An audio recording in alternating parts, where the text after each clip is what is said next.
Hi, I'm Dweezil Zappa, and in this lesson, we're going to talk about specialty phrasing and the idea of listening to what you're playing and reacting to it. Now, some people have the ability to predict what they're going to play, know in their mind what it will sound like over any chord, and that is a great skill to have. I don't know too many people who do that naturally. That's a lot of work. Now, other people will be reacting to what they hear as they play it. So they'll play something and then that will inspire the next idea. And I think it works with both type of people, but some people are much more organized and can plot their destination easier. And some people just sort of like wait to see what happens and it becomes the adventure. Now, both are great, but let's talk about how you can maybe find yourself on a more interesting path, just like some strategies. So let's say we have just a background sound of like a dominant chord.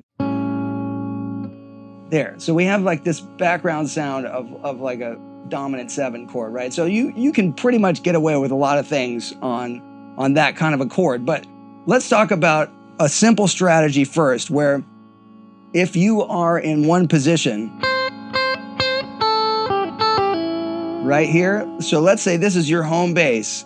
You want to be able to know what you have immediately to your left or immediately to your right from that home base so that you can pivot either direction. It's like playing a sport. You have to be ready to go either direction. And this is the kind of thing that's going to help you develop your ear to say, all right, I've just played something. I can either move up or down.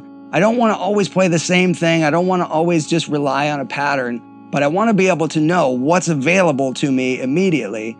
And so there's other kinds of things that you can get into with chromatic tones and stuff like that. But the idea here is that you always are able to move one way or the other and start to be able to develop a theme and respond. It's like call, response. And, your home base shape. So you have that, and then,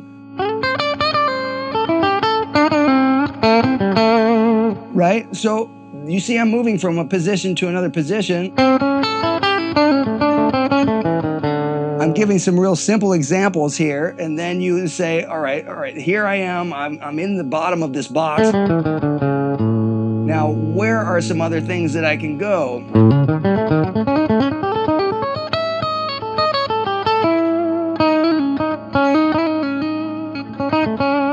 So now I'm thinking, okay, wait, I have a couple of little shapes that seem to be in between all of this stuff. This is like a little bit of a Lydian sound.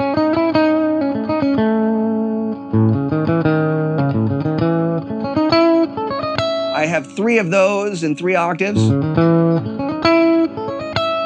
Right? But if I wanted to go right back to a standard sort of bluesy sound,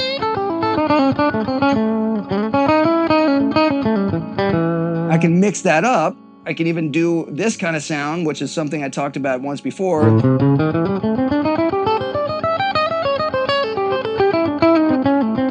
It's basically the pentatonic scale, but adding in the major third and the flat 5. And you can do that same thing here. It's reversing the pattern. Instead of starting with this one, now you're starting with this one.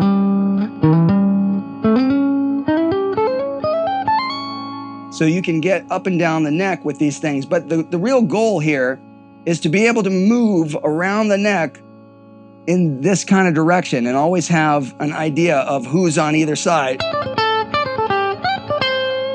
Right?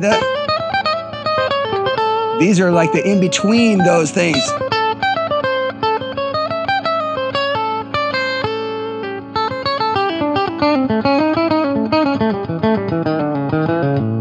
So the idea here is that you find things that are common shapes, and then you look for friendly sounds that can complement them on either side. So it could be a shape or it could be a concept like, okay, how can I fit Lydian into this? Or how can I fit Phrygian into it? You can try anything you want.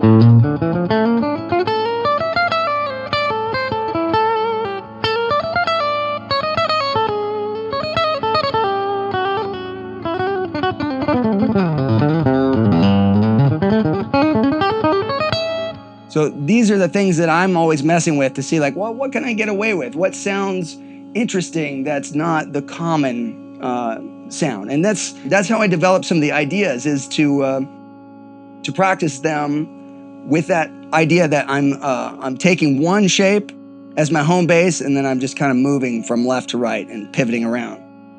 It's a nice, it's a beautiful melody from the New York City sirens in the background to end this lesson. Yeah.